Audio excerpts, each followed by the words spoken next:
ಅಧ್ಯಯನ ಮಾಡ್ತಾ ಕೂತಿರ್ತಕ್ಕಂಥವರಿಗೆ ಸ್ವಲ್ಪ ಸ್ವಾಮಿಗಳು ಕೂತಿದ್ದಾರೆ ಅಂತ ಗೊತ್ತಾದ ತಕ್ಷಣ ಮುಚ್ಚಿಟ್ಟು ಬರಲಿಕ್ಕಾದ ಸಮಯ ಬೇಡವೇ? ಸ್ವಲ್ಪ ತಡ ಆಗೋದಂಥದ್ದು. ಅದರಲ್ಲೂ ಕ್ರಮ ಇತ್ತಂತೆ, ಅದನ್ನು ಟೈಮ್ ಟೇಬಲ್ ಹಾಕ್ಕೊಡ್ತಾರೆ. ಯಾವಾಗ ಮಾಡ್ತಾ ಇದ್ರು? ಪ್ರಾತಃ ಸ್ನಾತ್ವಾ ಸಾಧು ವೇದಾಂತ ಭಾಷ್ಯಂ. ಮೊದಲು ಬೆಳಗ್ಗೆ ಎದ್ದು ತಮ್ಮ ಅನ್ಹಿಕಾದಿಗಳನ್ನೆಲ್ಲ ಪ್ರಾತಃ ಕಾಲದಲ್ಲಿ ಮುಗಿಸ್ಕೊಂಡ್ರು ಅಂದರೆ ಆ ಶುಚಿರ್ಭೂತವಾದ ಕಾಲದಲ್ಲಿ ವೇದಾಂತ ಭಾಷ್ಯಾಧ್ಯಯನ ಮೊದಲು ಮಾಡಿಬಿಡ್ಬೇಕು. ಮೊದಲು ನಮ್ಮ ಗೌರವ ಅಲ್ಲಿ ಸಲ್ಲಿಸಿಬಿಡ್ಬೇಕು. ಆಮೇಲೆ ವ್ಯಾಕರಣ ಶಾಸ್ತ್ರವನ್ನು, ಅದು ಅಂಗಶಾಸ್ತ್ರ, ವೇದಾಂತ ಶಾಸ್ತ್ರಕ್ಕೆ ಮೊದಲು, ಆಮೇಲೆ ಅಂಗಶಾಸ್ತ್ರ, ಅದಾದ ಮೇಲೆ ಪಶ್ಚಾತ್ ತರ್ಕಶಾಸ್ತ್ರಂ ತತಸ್ಸಹ, ತರ್ಕಶಾಸ್ತ್ರವನ್ನು ಆಮೇಲೆ ಅಧ್ಯಯನ ಮಾಡ್ತಿದ್ರಂತೆ. ಅದನ್ನೇ ಕಾಣಾದ ಅಂತ ಕರೀತಾರೆ. ಕಾಣಾದ ಅಥವಾ ಗೌತಮ ಶಾಸ್ತ್ರ ಅಂತ ಕರೆಯೋದು ನ್ಯಾಯಶಾಸ್ತ್ರವನ್ನು, ಅದನ್ನು ಅಧ್ಯಯನ ಮಾಡ್ತಿದ್ರಂತೆ. ಆಮೇಲೆ ಇದು ಮಧ್ಯಾಹ್ನ ಮುಂತಾದ ಕಾಲದಲ್ಲಿ. ಮತ್ತೆ ಸಂಧ್ಯಾ ಕಾಲ ಪ್ರಾಪ್ತವಾಯಿತು ಅಂತಂದರೆ ಪೂರ್ವಂ ತಂತ್ರಂ ಚಾವದನ್ ವೆಂಕಟಾರ್ಯ ತುರ್ಯೇಯಾಮೇ ಕಾಂಶ್ಚಿದಬ್ಧಾನ್ ಅನೈಷೀತ್. ಆಮೇಲೆ ಪೂರ್ವಮೀಮಾಂಸಾವನ್ನು ಅಧ್ಯಯನ ಮಾಡಬೇಕು. ಹೀಗೆ ಅಧ್ಯಯನ ಮಾಡ್ತಾ ಮಾಡ್ತಾ 1-2 ದಿವಸ ಅಲ್ಲ, ಕೆಲವು ಸಂವತ್ಸರಗಳನ್ನೇ ಅಲ್ಲಿ ಕಳೆದರಂತೆ. ಅಷ್ಟು ದೊಡ್ಡ ವಿದ್ವಾಂಸರು, ಅಂತಹ ಜ್ಞಾನಿಗಳ ಬಳಿಯಲ್ಲಿ ಹೀಗೆ ತಮ್ಮ ಸ್ವಂತ ಅಧ್ಯಯನದ ಜೊತೆಯಲ್ಲಿ ದೊಡ್ಡವರ ಮುಖದಿಂದ ಶಾಸ್ತ್ರ ಕೇಳ್ತಾ ಅಧ್ಯಯನ ಮಾಡಿದ್ದು. ಅದಕ್ಕೆ ವಾಡಿಕೆಯೇ ಆಗಿದೆ. ಆ ಕಾಲಕ್ಕೆ ಇಷ್ಟೆಲ್ಲ ಸಂಗ್ರಹ ಮಾಡಿದಾಗ, ನ್ಯಾಯಸುಧಾವನ್ನು ಗುರುಗಳು ಮುಖದಿಂದ ಕೇಳಿದಾಗ ತಮಗೇನು ಹೊಳಿತಾ ಇತ್ತಲ್ಲ. ನ್ಯಾಯಸುಧಾ ಅಂದರೆ ಅಮೃತ, ಅಮೃತದ ಸುವಾಸನೆ, ಅದರ ಕಂಪು ಎಷ್ಟು ಹರಡ್ತಾ ಇತ್ತು. ಆ ಕಂಪನ್ನು ತಾವು ತೋರಿಸಿದರೆ, ಅದರ ಮಹತ್ವ ಇನ್ನೊಬ್ಬರಿಗೆ ಅರ್ಥ ಮಾಡಿಸಿದರೆ, ಇನ್ನೊಬ್ಬರು ಆ ಕಂಪಿಗೆ ಏನ್ರಿ ಅಂಥ ಅಡಿಗೆ ಮಾಡ್ತಾ ಇದ್ದೀರಿ ಅಂತ ಅವ್ರು ಓಡಿ ಬರಬೇಕು. ಆ ಕಂಪು ಅಲ್ಲಿ ತನಕ ಹರಡಬೇಕು. ಹಾಗೆ ಆ ಕ್ರಮದಿಂದಾಗಿ ಆ ಕಂಪನ್ನೆಲ್ಲ ಸಂಗ್ರಹ ಮಾಡಿಟ್ರಲ್ಲ, ಅದೇ ಪರಿಮಳ ಗ್ರಂಥ ಅಂತ. ಅಲ್ಲಿರುವಂತಹ ಅನೇಕ ಭಾಗಕ್ಕೆ ವ್ಯಾಖ್ಯಾನ ಮಾಡಿಟ್ಟಿದ್ದಾರೆ. ಏನು ಅದ್ಭುತವಾದ ವ್ಯಾಖ್ಯಾನ ಅದು. ಅವತ್ತು ಅವರು ರಚನೆ ಮಾಡಿದ ವ್ಯಾಖ್ಯಾನ ಅದು ಇವತ್ತಿಗೂ ಕೂಡ ಅದರ ಮೇಲೆ ಇನ್ಯಾರು ಏನು ಆಕ್ಷೇಪ ಮಾಡಿದ್ರು ಅದಕ್ಕೆ ಉತ್ತರ ಕೊಡಲಿಕ್ಕೆ ಅತ್ಯಂತ ಸಮರ್ಥವಾದ ವ್ಯಾಖ್ಯಾನ. ಅದಕ್ಕೆ ಅಂದರು ಅದನ್ನು ವಾದೀಂದ್ರ ಸ್ವಾಮಿಗಳವರು ಅದರ ಬಗ್ಗೆ ಹೇಳಬೇಕಾದ್ರಂತೂ ಯೋಷಾ ಧಮ್ಮೆಲ್ಲಭಾರ ಶ್ಲತ ಕುಸುಮತತೆ ತ್ವದ್ಗಿರ ಸಂಗಿರಾಮಃ. ಅದು ನೀವು ರಚನೆ ಮಾಡಿದ ಗ್ರಂಥ ಅಲ್ಲ ಬಿಡಿ ಎಂದು. ನೀವು ರಚನೆ ಮಾಡಿದ್ದಾದರೆ ಹೀಗಿರ್ತಿತ್ತ? ಇಲ್ಲ, ನೀವು ಅದನ್ನು ನಿಮ್ಮ ಬಾಯಲ್ಲಿ ಸರಸ್ವತೀ ದೇವಿಯರು ಅದ್ಭುತವಾದ ಕ್ರಮದಲ್ಲಿ ಆಚಾರ್ಯರ ಭಾಷ್ಯ, ಆಚಾರ್ಯರ ಅನುವ್ಯಾಖ್ಯಾನಾದಿ ಗ್ರಂಥಗಳ ರೂಪದಲ್ಲಿ ಅದಕ್ಕೆ ಅಭಿಮಾನಿಯಾಗಿ ತಾವೇನು ಕುಣಿದಾಡಿದರಲ್ಲ, ನರ್ತನ ಮಾಡಿದರಲ್ಲ, ನರ್ತನ ಮಾಡಿದಾಗ ಬಿದ್ದಂತಹ ಹೂವುಗಳ ಪರಿಮಳವೇ ಈ ಪರಿಮಳ ಗ್ರಂಥ ಅಂತ.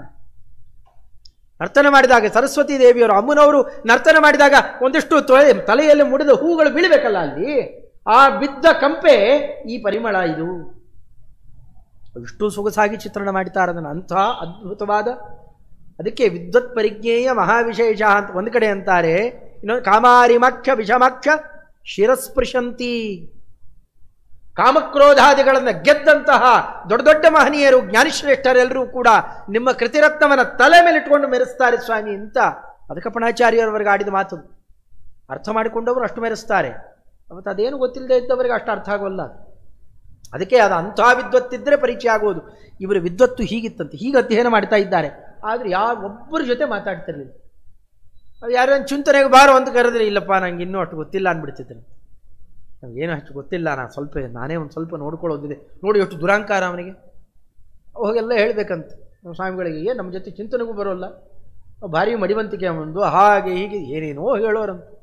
ಸಿದ್ದೇಂದ್ರ ಸ್ವಾಮಿಗಳವರು ಈ ಕಾಲಕ್ಕಲ್ಲ, ಅಪಟ್ಟು ಕೂಸನ್ನು ಕರ್ಕೊಂಡ್ಬಂದಾಗಿಂದಲೂ ಪರಿಚಯ ಇದೆ, ಆಗಿಂದ ಕಣ್ಣಿಟ್ಟಿದ್ದರು ಇವ್ರ ಮೇಲೆ.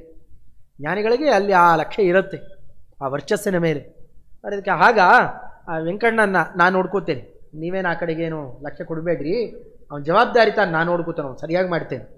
ನಾವು ಚಾಡಿ ಹೇಳಿಬಿಟ್ಟು ಅಂತ ಇವ್ರು ತಿಳ್ಕೊಬೇಕಷ್ಟೇ. ಪ್ರಸಂಗ ಹಾಗೆ ಬಂತಂತೆ. ಆದರೆ ಇವರೆಲ್ಲ ಗಲಾಟೆ ಮಾಡೋದು, ಏನು ನೀ ಹಾಗೆ ಬರ್ತೀಯಾ, ಅಲ್ಲೇನು ಬರ್ತೀಯಾ, ಏನು ಇವಾಗೆಲ್ಲ ಓದ್ತಾ ಕೂತಿರೋನು, ದೊಡ್ಡ ವಿದ್ವಾಂಸ, ನಮಗಿಂತ ಹೆಚ್ಚು ನೀನು ಅಂತ ಏನೇನೋ ಆಡ್ಕೊಳ್ಳೋರಂತೆ.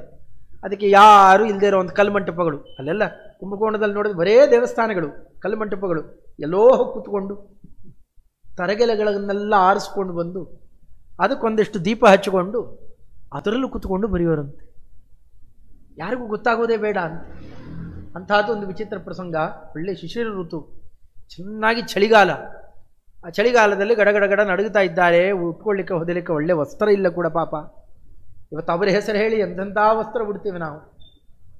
ಮನೆಗೆ ಮತ್ತು ಉಡ್ಲಿಕ್ಕೆ ವಸ್ತ್ರ ಇರಲಿಲ್ಲಂತೆ. ಅಂಥದ್ದು ಬರಿತಾ ಬರಿತಾ ಹಾಗೇನೆ ಆಗೆಲ್ಲ ಭೂರ್ಗಜ ಪತ್ರ, ಹಾಗೆಲ್ಲ ಆ ಕಾಲಕ್ಕೆ ಪತ್ರ ಬದಲಾಗಿತ್ತು. ನಂದಿರಾಗರಿ ಲಿಪಿಯಲ್ಲಿ ಮಂತ್ರಾಲಯ ಪ್ರಭುಗಳು ಬರಿತಿದ್ದಿದ್ದು ಅಂತ ನಾವು ಸುದ್ದಿ ಕೇಳ್ತೇವೆ. ಹಾಗೆ ಆ ಕ್ರಮದಲ್ಲಿ ಕುತ್ಕೊಂಡು ಅದನ್ನೆಲ್ಲ ಲೇಖನ ಮಾಡಿ ಇಡ್ತಾ ಇರಬೇಕು. ನಿದ್ರಾ ಬಂದು ಹೋಗಿದೆ, ಎಲ್ಲ ಒಂದು ಕಡೆಯಲ್ಲಿ ಸುಮ್ಮನೆ ಒಂದು ಕಡೆಯಲ್ಲಿ ಇಟ್ಟು ಕಡೆ ಮಲ್ಕೊಂಡ್ಬಿಟ್ಟಿದ್ದಾರೆ. ಸ್ವಾಮಿಗಳು ಅಂತಂದರೆ ಅಷ್ಟು ಲಕ್ಷ್ಯ, ಪೀಠಾಧಿಪತಿಗಳು ಅಂತಂದರೆ ಇಡೀ ವರ್ಗದಲ್ಲಿ ಯಾರೇನೋ ಮಾಡ್ಕೊಂಡು ಹೋಗ್ತಾರಲಿ, ನಮ್ಮ ಪಾಡಿಗೆ ನಾವು ಗೌರವ ತೊಗೊಂಡು ಈ ಕಡೆ ಬೆಳ್ಳಿ ದಂಡ ಹಿಡ್ಕೊಂಡು ಬಂದ್ಬಿಡ್ತೀವಿ. ಹೀಗಿರೋಲ್ಲ, ಸ್ವಾಮಿಗಳೆಲ್ಲ ಕಡೆ ತಿರುಗಾಡೋರು. ಹೀಗೆ ನೋಡಲಿಕ್ಕೆ ಅಂತ ಈ ಕಡೆ ಬಂದಿದ್ದಾರೆ. ಹುಡುಗ ಪಾಪ ಮಲ್ಕೊಂಡ್ಬಿಟ್ಟಿದ್ದಾನೀತ, ಮೈಮೇಲೆ ವಸ್ತ್ರ ಕೂಡ ಸರಿಯಾಗಿಲ್ಲ. ತಾವು ಹೊದಿತಿದ್ದಂತಹ ಅದ್ಭುತವಾದ ದಿವ್ಯ ವಸ್ತ್ರವನ್ನು ಅವರಿಗೆ ಹೊದಿಸಿ ನೋಡ್ತಾರೆ. ಹಾಳೆ ಆ ಕಡೆಗೆ ಈ ಕಡೆಗೆ ಹರಿತಾ ಇದೆ. ಏನೋ ಬರ್ತಿದ್ದಾನಲ್ಲ ಹುಡುಗ, ಕುತೂಹಲ ಅವರಿಗೆ. ಹೆಚ್ಚು ಮಾತೇ ಆಡ್ತಿರ್ಲಿಲ್ಲ, ಹೆಚ್ಚು ಕೇಳಿದ್ರು ಗೊತ್ತಿಲ್ಲ ಅಂದ್ಬಿಡ್ತಾರೆ. ಒಳಗಡೆಯಲ್ಲಿ ವಿವೇಕ ಇದೆ, ಅಧ್ಯಯನ ಆಕ್ರಮದಲ್ಲಿದೆ, ಮಾತಾಡೋಲ್ಲ. ಹೋಗ್ಲಿ, ಅದ್ರಲ್ಲಿ ಬರೆದಿದ್ದಾರೆ ಏನಾರು ಸಿಗುತ್ತೇನೋ ಅಂತ ತೊಗೊಂಡು ಹೋಗಿಟ್ಟುಕೊಂಡು ರಾತ್ರಿ ಇಡೀ ಅವಲೋಕನ ಮಾಡಿದ್ದಾರೆ. ಒಂದೋ ಎರಡೋ ಪತ್ರ ಸಿಕ್ಕಿತ್ತಂತೆ, ಅದು ತೊಗೊಂಡು ಹೋಗಿಟ್ಕೊಂಡು ನೋಡಿದ್ದಾರೆ. ಆನಂದ ಆಗಿ ಹೋಗಿದೆ. ಮಾನ್ಯ ದಿವಸ ಬರೋ ಹೊತ್ತಿಗೆ ಮತ್ತು ದೂರು, ನಾವು ಬರಲಿಲ್ಲ, ಅದು ಮಾಡಲಿಲ್ಲ, ಇದು ಮಾಡಲಿಲ್ಲ. ಇದ್ರ ಮೇಲೆ ವೆಂಕಟನಾಥಾಚಾರ್ಯಗೆ ಒಳಗಡೆಯಲ್ಲಿ ಗಾಬರಿ ಬೇರೆ. ಗುರುಗಳು ಹೊದಿತಿದ್ದು ವಸ್ತ್ರವನ್ನು ಯಾರೋ ತಂದು ಹೊದಿಸ್ಬಿಟ್ಟಿದ್ದಾರೆ. ಇವತ್ತು ಕತೆ ಮುಗಿದು ಹೋಯ್ತಿಲ್ಲ. ಗಲಾಟೆ ಮಾಡುವವರಿಗೆ ಎಲ್ಲೂ ಅವಕಾಶ ಕೊಟ್ಟಿರಲಿಲ್ಲ. ಇವತ್ತು ನೋಡಿ ಕದ್ದು ಬಿಟ್ಟಿದ್ದಾನೆ ಅಂತಂದುಬಿಟ್ರೆ ಇನ್ನು ಗತಿ ಏನು? ಸಜ್ಜನರಿಗೆ ಅವರಿಗೆ ಅದರಲ್ಲೂ ಬಡತನ, ಅಂಥವರಿಗೆ ಬೇರೆ ಇನ್ಯಾವುದೂ ಇರೋಲ್ಲ. ಅವರಿಗೆ ತಮ್ಮ ತಮ್ಮ ಸ್ವಾಭಿಮಾನ ಅಂತೇನಿರುತ್ತಲ್ಲ, ಅದು ಒಂದೇ ದೊಡ್ಡ ಆಸ್ತಿ. ಅವ್ರಿಗೆ ಇನ್ನೇನೂ ಇರೋಲ್ಲ. ಅದು ಹೋಗ್ಬಿಡ್ತು ಅಂದರೆ ಎಲ್ಲ ಕಳ್ಕೊಂಡಂತೆ. ತುಂಬ ಸಂಕೋಚ ಮಾಡಿಕೊಳ್ತಾ ಮಡಿಸಿಟ್ಟು ತಂದು ಗುರುಗಳ ಮುಂದೆ ಒಪ್ಪಿಸ್ತಾ ತಾವೇ ಜೋರು ಹೇಳಲಿಕ್ಕೆ ಶುರು ಮಾಡಿದಂತೆ. ಇಲ್ಲ ಸ್ವಾಮಿ, ಯಾರೋ ಕೊಟ್ಬಿಟ್ಟಿದ್ದಾರೆ, ಅದು ಹೇಗೆ ಬಂತು ನನಗೆ ಗೊತ್ತಿಲ್ಲ, ಏನೋ ಆಗೋಗಿದೆ. ಇರಲಿ ಬಿಡಪ್ಪ, ಅದ್ರ ಬಗ್ಗೆ ಆಮೇಲೆ ವಿಚಾರ ಮಾಡೋಣ, ಅದಿರಲಿ, ಪಾಠ ಆಗಲಿ ಮೊದಲು. ಮತ್ತೊಂದಷ್ಟು ಪ್ರಶ್ನೆಗಳನ್ನು ಕೇಳ್ತೇವೆ. ನೆನ್ನೆ ಪಾಠದ್ದೆಲ್ಲ ಎಲ್ಲ ಹೇಳ್ತೀರಾ ಕುತ್ಕೊಂಡು ಕೇಳಲಿಕ್ಕೆ ಶುರು ಮಾಡಿದ್ರಂತೆ. ಹಿಂದಿನ ದಿವಸ ಯಾವ ಪಂಕ್ತಿ ಅನುವಾದ ಮಾಡಿದ್ರು, ಅದೇನು ಪರವಿದ್ಯಾ ವಿಚಾರದಲ್ಲಿ ಬಂದಿತ್ತು, ಅಪೌರುಷೇತ್ವ ವಿಚಾರವೋ ಯಾವುದೋ ವಿಚಾರದಲ್ಲಿ ಅತಿ ಸೂಕ್ಷ್ಮ ಭಾಗದ ಪ್ರಶ್ನೆಯನ್ನು ಕೇಳ್ತಾರೆ. ಅದಕ್ಕೆ ನಮಗೆ ಗೊತ್ತಿಲ್ಲ ಅಂತ ಕೈ ಎತ್ತಿಬಿಟ್ಟು ಇವನು ಕೇಳಿದ್ರಂತೆ, ವೆಂಕಣ್ಣ ನೀ ಹೇಳ್ತೀಯಪ್ಪ, ವೆಂಕಟನಾಥ ನೀ ಹೇಳು. ಅವರೆಲ್ಲ ಹೇಳದೇ ಇದ್ದಾಗ ಇವರೊಬ್ಬ ಹೇಳಿದ್ರೆ ನೋಡಿ ಒಬ್ಬ ಹೇಳಿಬಿಟ್ಟ ಅಂತಂತಾರೆ. ಇಲ್ಲ ಸ್ವಾಮಿ, ನಮಗೂ ಗೊತ್ತಿಲ್ಲ. ನಿನ್ನೆ ಒಂದು ಪತ್ರ ಸಿಕ್ತು ನಮಗೆ, ಆ ಪತ್ರದಲ್ಲಿ ಇದಕ್ಕೆ ಅಪರೂಪದ ಅದ್ಭುತವಾದಂತಹ ನವೀನ ಶೈಲಿಯ ಉತ್ತರ ಇದೆ, ನಾವು ಅದನ್ನು ಹೇಳಬಹುದಾ ಅಂತ ಕೇಳಿ ಸುಧೀಂದ್ರ ಸ್ವಾಮಿಗಳು ಅದನ್ನು ಹೇಳ್ತಾರೆ. ಗಾಬರಿಯಾಗಿಬಿಡ್ತಂತೆ. ವೆಂಕಟನಾಥಾಚಾರ್ಯ ತಾವು ಬರೆದಿದ್ದೆ ಎಲ್ಲ ಆದಮೇಲೆ ಕಡೆಗೆ ಹೇಳಿದ್ರಂತೆ, ನೀವು ಪ್ರತಿನಿತ್ಯ ಆಕ್ಷೇಪ ಮಾಡ್ತಿದ್ರಲ್ಲ, ಆತನ ವ್ಯಾಖ್ಯಾನ ಶೈಲಿ ಹೇಗಿದೆ ನೋಡ್ರಿ ಅಂತ ಪರಿಚಯ ಮಾಡಿಸಿದ್ರಂತೆ. ಅಷ್ಟೇ ಅಲ್ಲದೇನೆ ಅದಾದ ಮೇಲೆ ಅವತ್ತಿನಿಂದ ಅವರನ್ನು ಕಂಡ ಬಗೆಯೇ ಬೇರೆಯವರ ಆಕ್ಷೇಪ ಅವೆಲ್ಲ ಬಾಯಿ ಮುಚ್ಕೊಂಡ್ಬಿಟ್ರು ಅಷ್ಟೇ. ಯಾರು ತಂಟೆಗೆ ಹೋಗ್ತಿರಲಿಲ್ಲ. ದಿಗ್ವಿಜಯ ಯಾತ್ರೆಗೆ ಅಂತ ಏನು ಹೊರಡ್ತಾ ಇದ್ದಾರಲ್ಲ ಸ್ವಾಮಿಗಳು, ಹಾಗೆ ಇವರನ್ನು ಮುಂದಿಟ್ಟುಕೊಂಡು ಕರ್ಕೊಂಡು ಹೋಗ್ಬೇಕು. ಪೂಜಾ ಕಾಲದಲ್ಲಿ ವೀಣಾವಾದನವನ್ನು ಮಾಡ್ತಾ ಅದ್ಭುತವಾದ ತಮ್ಮ ಸ್ವರದಲ್ಲಿ ಭಗವಂತನನ್ನು ಗಾನ ಮಾಡಿದರೆ ಮೈಮರ್ತು ಹೋಗ್ತಾ ಇತ್ತಂತೆ ಆ ಸಭಾಮಂಟಪ. ಅಂಥ ಕ್ರಮದ ಗಾನ, ಸಂಗೀತ ಪಾರಂಗತ ಕಂಡಲ್ಲ ಅದನ್ನು ವಿನಿಯೋಗ ಮಾಡ್ತಿರಲಿಲ್ಲ, ಹೆಚ್ಚು ಪ್ರಚಾರಕ್ಕೆ ಬರಲಿಲ್ಲ ಅಷ್ಟೇ. ಆ ವೀಣಾವಾದನ ಮಾಡೋದು ಅಂತಂದರೆ ಏನು, ಸ್ವಯಂ ನಾರದ ಮಹರ್ಷಿಗಳು ಬಂದಿದ್ದಾರಾ ಅಂತ ಅನ್ಬೇಕು. ಅವರ ಶಿಷ್ಯರೇ ಇವರು, ಬೇರೆಯವರಲ್ಲ. ಅಂಥ ಕ್ರಮದ ವೈಣಿಕತನ ಅವರಲ್ಲಿ. ಹೊರಟಾಗ ದ್ರಷ್ಟುಂ ಕೃಷ್ಣಂ ದಕ್ಷಿಣದ್ವಾರಕೇಶಂ ಪ್ರಾಪ್ತ ಸಾಕಂ ವೆಂಕಟೋ ದೇಶಿಕೇನ ಮಾಯಾವಾದಿವ್ರಾತ ಮಧ್ಯೆ ನಿಷಣ್ಣಂ ಕಂಚಿತ್ ಭಿಕ್ಷುಂ ದೃಷ್ಟವಾನ್ನವಾವಧೂಕಂ. ಆ ಕಾಲಕ್ಕೆ ಬೇಕಾಗಿಯೇನೆ ಇವರು ಮುಂದೆ ಬಿಡ್ತಾರೆ ಸುಧೀಂದ್ರ ಸ್ವಾಮಿಗಳವರು. ಈ ಸತಿ ಏನು ಬರುತ್ತೋ ಅದಕ್ಕೆಲ್ಲ ನಮಗೆ ಮಾತಾಡ್ಲಿಕ್ಕೆ ಆಗ್ತಾ ಇಲ್ಲಪ್ಪ, ಗಂಟ್ಲಿಗೆ ಬಹಳ ತ್ರಾಸಾಗಿದೆ, ವೆಂಕಟನಾಥ ನೀ ಮಾತಾಡಬೇಕು ಇವತ್ತು. ಅದು ಯಾರು ಬಂದಿದ್ದಾರೆ ಇವತ್ತು, ಅವ್ರೇನು ಅದೇನು ಇದೇನು ಆಕ್ಷೇಪ ಬಹಳ ಮಾಡ್ತಾ ಇದ್ದಾರೆ.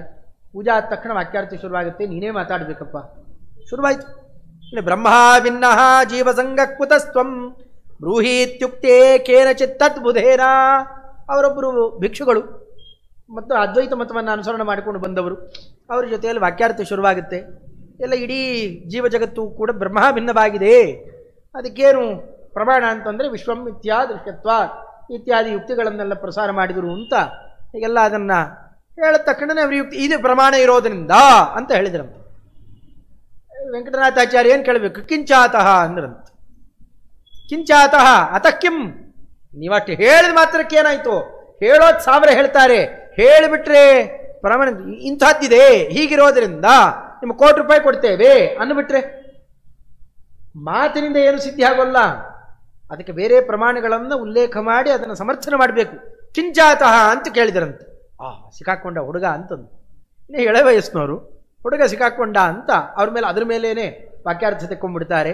ಶಾಸ್ತ್ರೇನೋಕ್ತೋ ನ ಶ್ರುತಕ್ಕೇನ ಚಿದ್ವಾ ಯಃ ಕಿಂಚಾತ ಶಬ್ದ ಉಕ್ತಸ್ತ್ವಯೇತಿ. ಕಿಂಚಾತಃ ಶಬ್ದ ಪ್ರಯೋಗ ಯಾರು ಮಾಡಿದ್ದಾರಪ್ಪ? ಇದು ಈ ಶಬ್ದ ಪ್ರಯೋಗವೇ ಇಲ್ಲ, ಈ ಅರ್ಥದಲ್ಲಿ ಪ್ರಯೋಗ ಮಾಡಬಾರ್ದು, ಇದು ಅಬದ್ಧ ಅಂತ ಅವರು ಪ್ರಯೋಗ ಮಾಡಿದ್ದರ ಮೇಲೆ ವಾಕ್ಯಾರ್ಥ ಶುರುವಾಗಿ ಹೋಗ್ಬಿಟ್ಟು ಅದರ ಮೇಲೆ ಗಲಾಟೆ ಬೆಳೆಸ್ಬಿಡ್ತಾರೆ. ಕೇಳೋ ತನಕ ಕೇಳಿದರಂತೆ, ಯಾಕಿಲ್ಲ, ಇದಕ್ಕೆ ಅರ್ಥ ಹೀಗಿದೆ, ಹೀಗೆ ಪ್ರಯೋಗ ಮಾಡಬಹುದು, ಮಾಡಿದರೆ ಯಾವುದೇ ತಪ್ಪಿಲ್ಲ, ಇದಕ್ಕೇನು ವ್ಯಾಕರಣದಿಂದಾಗಿ ಏನು ನಿಷೇಧ ಇಲ್ಲ. ಇಷ್ಟೆಲ್ಲ ಹೇಳ್ಕೊಂಡು ಬಂದರೂ ಕೂಡ ವ್ಯಾಕರಣ ಅಂತ ಏನು ವ್ಯಾಕರಣ ನಿಮಗೆ ಗೊತ್ತಾ? ಮಹಾಭಾಷ್ಯ ಅಂತೆಲ್ಲ ಮಾತಾಡ್ತೀರಿ, ನಿಮಗೆ ಗೊತ್ತಾ? ಎಲ್ಲಿ ವ್ಯಾಕರಣ? ನೀವೆಲ್ಲಿ ಅದೇನು ಇದೇನು ತಕೊಂಡ್ಬಿಟ್ಟು. ವ್ಯಾಕರಣದಲ್ಲೇ ಮೊದಲನೇ ಪಸ್ಪಶಾನಿಕದಲ್ಲೇ ಕಿಂಚಾತಃ ಶಬ್ದ ಪ್ರಯೋಗ ಇದೆ. ಆ ಶಬ್ದ ಪ್ರಯೋಗನೂ ತೋರಿಸಿಕೊಟ್ಟು, ಏನು ಮಹಾಭಾಷೆಯಲ್ಲಿ ನೀವೆಲ್ಲಿ ಏನು ಅದನ್ನೆಲ್ಲ ಹೇಳಿಬಿಟ್ರೆ ಅಂತ ಮತ್ತೆ ಅವ್ರ ಶಿಷ್ಯರು ಅವರು ಇವರಿಗೂ ಬೇರೆ ಕಡೆನೇ ಜಗಳ ಹತ್ಕೊಂಡು ಬಿಡೋಣ ಆ ಕಾಲಕ್ಕೆ. ಅವಾಗ ವ್ಯಾಕರಣ ಅಂತ ತಕ್ಷಣ ಮತ್ತೆ ಧಾತುವಿನ ರೂಪದ ನಿಷ್ಪತ್ತಿಯ ಮೇಲೆ ಮತ್ತೆ ವಾಕ್ಯಾರ್ಥ ಶುರುವಾಗಿ ಹೋಗುತ್ತೆ. ಈ ಧಾತುವಿನ ರೂಪ ಏನಾಗುತ್ತೆ, ಸ್ಥಾ ಧಾತುವಿನ ರೂಪ ಏನಾಗುತ್ತೆ, ಪಾಧಾತುವಿನ ರೂಪ ಏನಾಗುತ್ತೆ, ಅದನ್ನು 2-3 ರೂಪಗಳನ್ನು ಎಂಗ್ಲುಂಗಂತ ಎಂಗಂತ ಇವುಗಳ ಪ್ರಯೋಗ ಏನು ಇತ್ಯಾದಿಗಳನ್ನೆಲ್ಲ ತಾವು ಮಾತ್ರ ತೋರಿಸಿಕೊಡೋಣ. ಅವ್ರಿಗೆ ಗೊತ್ತಿಲ್ಲದೆ ಇರೋದನ್ನು ಸುಧೀಂದ್ರ ಸ್ವಾಮಿಗಳವರೆಲ್ಲ ಕೂತು ನೋಡ್ತಾ ಇದ್ರು. ಅಲ್ಲಪ್ಪ ಮಹಾನುಭಾವ, ನಮ್ಮ ಜೊತೆಯಲ್ಲೇ ಇದ್ದವನು, ನಿನಗೆ ಇಷ್ಟೆಲ್ಲ ವ್ಯಾಕರಣ ವೈದುಷ್ಯ ಇದೆ, ನಮಗೆ ಗೊತ್ತಿರಲಿಲ್ಲ. ಕಡೆಗೆ ಎದುರು ಕೂತವರು ಕೂಡ ಇಬ್ಬರು ಸೇರಿ ಅವರಿಗೆ ಆ ಕಾಲಕ್ಕೆ ಕೊಟ್ಟ ಬಿರುದು ವ್ಯಾಕರಣ ಮಹಾಭಾಷ್ಯ ವೆಂಕಟ ಭಟ್ಟರು ಅಂತ ಆ ಕಾಲಕ್ಕೆ ಅವರಿಗೆ ಬಿರುದು ಕೊಟ್ಟಿದ್ದರಂತೆ. ದೃಷ್ಟ್ವಾ ಸರ್ವಂ ದೇಶಿಕ ಶ್ರೀ ಸುಧೀಂದ್ರ ಪ್ರಾಗಜ್ಞಾತಂ ಕೌಶಲಂ ಶಾಬ್ದ ಭಾಷ್ಯೆ. ಅವರು ಪ್ರತಿನಿತ್ಯ ಅಧ್ಯಯನ ಮಾಡ್ತಿದ್ದಿದ್ದು ಗೊತ್ತಿರಲಿ ಗುರುಗಳಿಗೆ.